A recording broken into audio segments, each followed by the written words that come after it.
Hi, this is Kamal. Welcome back to my channel. Today I have a great show for you.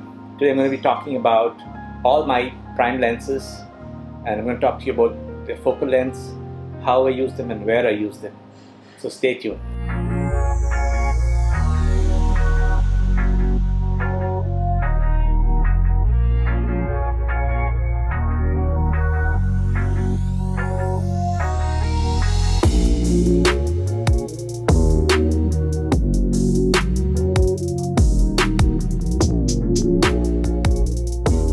So let's start off with the first from wide to telephoto.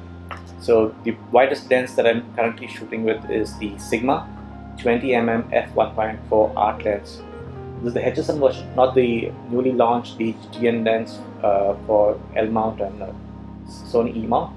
I've been using this on my Canon 5D Mark IV for the last few years, and recently I've started using this on my Leica SL2, which I'm filming right now, adapted with the MC21 adapter. The specs has 15 elements in 11 groups and has an angle of view of 94.5 degrees. It has 9 diaphragm blades, which means it gives you a pretty good bokeh. It has a maximum aperture of f1.4 and a minimum aperture of f16, which is a useful range for a lens of this sort. The minimum focusing distance is not so great. It is 10.9 inches, giving you a maximum magnification ratio of 1:7.1, so which is not really in the macro range at all, quite far from it. 10.9 inches really lets you get pretty close to fairly larger subjects, and also pretty useful for close-up portraits if you want to get a little creative by using a wide-angle lens. So how do I use this lens? So I use this lens for landscapes, of course, and I've really begun to enjoy and appreciate this lens over the last few years. Of course, for the classical, meticulously composed landscapes from position on tripod, yes, of course. What I really appreciate in those kind of situations, especially when you're shooting in dusk and dawn, is the large maximum aperture allows you to really see in low light conditions and helps in composition. And apart from the landscape photographs, I also begin to like using this lens while walking around and shooting cityscapes, and even for general street photography. It's definitely a lot wider than, say, a typical street photography focal length of, say, 50 mm or 35 mm, even more than, say, the 28 mm of my Leica QP. But 20 mm, it's nice because it allows me to shoot landscapes and also just continue to shoot general purpose travel photography. I don't really like shooting anything wider than 20 mm, because this is, I think the maximum width that you can go with a fairly flat plane of focus, and then anything wider than this tends to be a lot of distortion, and I'm really not into that.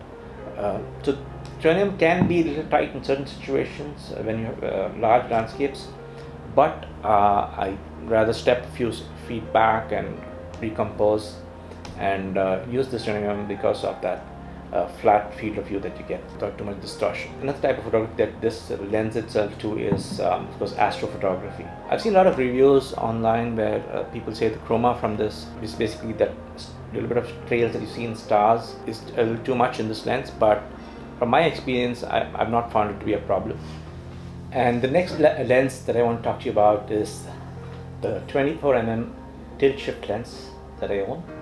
It's the Canon 24mm TSE f3.5L tilt shift lens. It's also called perspective control lens. Let me quickly tell you about the construction of the lens.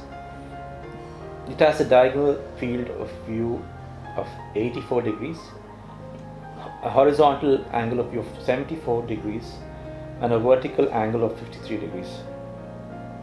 It has a pretty decent close focusing distance of 0.69 feet, which is roughly around 9 inches. And the construction is 16 elements in 11 groups. It has a filter size of 82 mm and the minimum aperture of f22.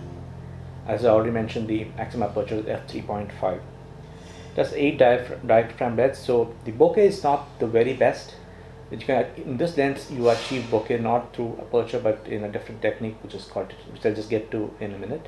And it weighs about 780 grams. Before I got the Sigma Art lenses, this is probably one of the, and the Otus, this is probably one of the heavier lenses that I owned. But now that I own the chunky Zeiss Otus and the Sigma Art lenses, this doesn't feel big and heavy anymore. It's along the same lines as those lenses. As I mentioned, it's a tilt shift lens, so it has a few tricks up its sleeve that normal lenses cannot do. So that when you use the tilt function on this lens, as you can see, the way this lens is constructed, it has control. So the top section of the lens can actually move independently of the bottom section, which allows it to do the tilt and the shift functions. So when you tilt the lens, what essentially you're doing is you're changing the image plane away from the plane of the sensor. So when you do that, either you can enhance the depth of field or you can reduce the depth of field. And when you're using the shift function along the vertical axis, so let me before that, let me demonstrate the tilt function. So what I mean is tilt is, you can actually, as you can see how the lens, the part of the lens shifts down or up, and when you shift it down, you're actually moving the plane of focus down, and when you tilt it up, you're kind of moving it up. So that way you can actually control the depth of field. I'm not going into details now, I'll probably make a separate video about this lens. Let me just say that you can control the depth of field using the tilt function, and you can also shift the lens. So what I mean by shifting the lens is, if you're using the lens, the shift function along the horizontal axis, you can move it sideways, left and right, which essentially mimics moving the camera position left or right without actually doing so. So you can actually leave the camera mounted in a fixed position on a tripod and shift the lens left or right to give a different perspective and shoot the image, because the lens recenters the image onto the sensor, and you get a nice sharp image with the perspective corrected. Unlike say when you just pan the lens left or right, you will get a change in perspective. But this actually it's the same as moving the camera itself without actually doing so. And you can also use in the vertical direction, and when you do that, which is one of the more common functionalities of this is how, or more the common uses of the lens, is the shift function, the vertical shifting of this of the lens for correcting perspective, especially when you're shooting these tall buildings, or maybe in a landscape situation you're shooting, we have tall trees or some other objects in your image.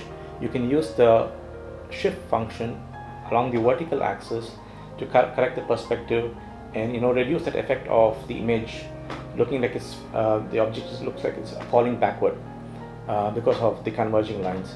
So you can bring the lines back into a parallel position and reduce that effect and have a natural looking image. So very powerful tool. This lens can be a very powerful tool in the right hand, because there's a learning curve to using this. It's not for everybody.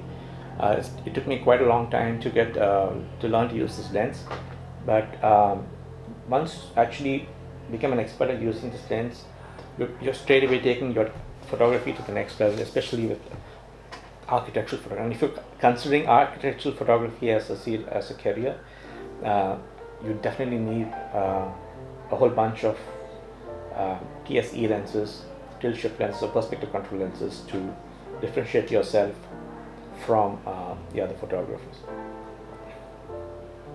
The way I use this lens is, I have done some architectural photography, especially interior architecture, but I also use this for landscape photography, not as much as I would have loved to use because of the learning curve involved, and usually end up taking a zoom lens with me earlier, but now I plan to use this lens a little bit more, especially now that I have the SL2 and I can see better what exactly I'm doing. I'm trying to use this lens a lot more. But I've used the shift function quite a bit to shoot panoramas and also to correct the parallel lines, shooting cityscapes, with tall buildings and also landscapes with tall trees to get natural looking images. But the tilt function itself, I need to explore a little bit more. So that's it for the tilt shift lens. Now let's get to the 35mm lens that I own.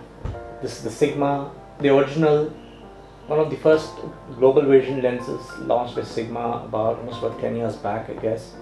So this started the trend with the high build quality art series of lenses from Sigma. This is the 35mm f1.4. See about the lens itself, the construction. It says 13 elements in 11 groups. It's an angle of view of 63.4 degrees. It has 9 diaphragm blades, rounded diaphragms. It has a minimum aperture f16. So maximum aperture f1.4 and minimum aperture f16. And the minimum magnification of 1 is to 5.2.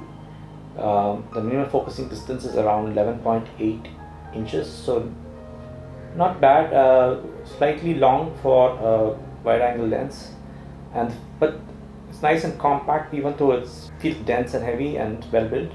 It has a 67mm filter thread, so very easy to get the filters if you use filters for your photography or for your videography. And it's a very nice compact lens, easy to carry around even in small camera bags.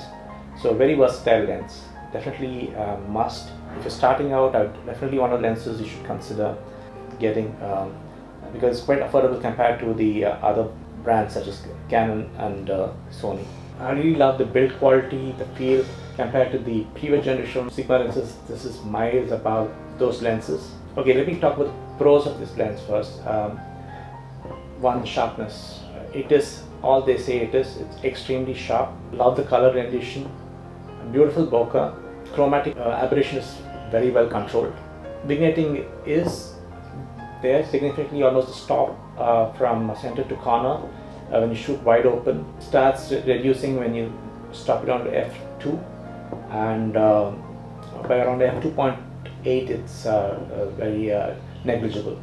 So I don't have a problem with that because I feel the vignetting acts an actual frame for the subject, so and easily corrected in post-processing in Lightroom, so that doesn't really bother me. But the one thing that bothered me was it's not as fast focusing as it's the 20mm or the 85mm siblings from the art line, and not very consistent with focusing as well. Until recently I really had to struggle using this in certain situations, especially when shooting portraiture wide open, where you could either front focus or back focus. So I was able to correct that once I got the USB dock from Sigma, and I dialed in the corrections, and now that's under control. And I also love using this. So basically I use this lens for a wide variety. The 35mm focal length, as you know, is quite lends itself to quite a variety of subjects, types of photography. I've used this for as a walk around street photography tool,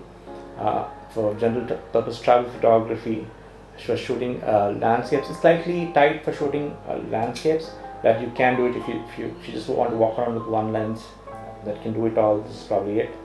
And it's also a great lens for shooting environmental portraits. It's definitely a lot tighter than shooting with a 20mm, but you can do it, and it gives more realistic normal kind of view, similar to the 50mm. Off late I began to use it quite a lot for shooting videos, combined with the 5D Mark IV with continuous autofocusing. It's a great tool for filmmaking as well. But the problem is I can't use this on my Leica SL2, which I'm filming it right now, because the continuous autofocus doesn't work when adapted with the MC200 adapter. I am considering probably getting the new DG version and replacing this with that. But otherwise it's a fantastic lens, and just purely for photography, as long as you've corrected the focusing issues using the dock, it's definitely a keeper. Solid build quality, they're built to last. Like I said, I bought right when Sigma launched the global vision line of lenses, and it still looks like new, feels like new, even though I've carried around numerous places, numerous countries, and shot everywhere with it, even in studio. So definitely a great all-purpose lens, the normal wide to normal range.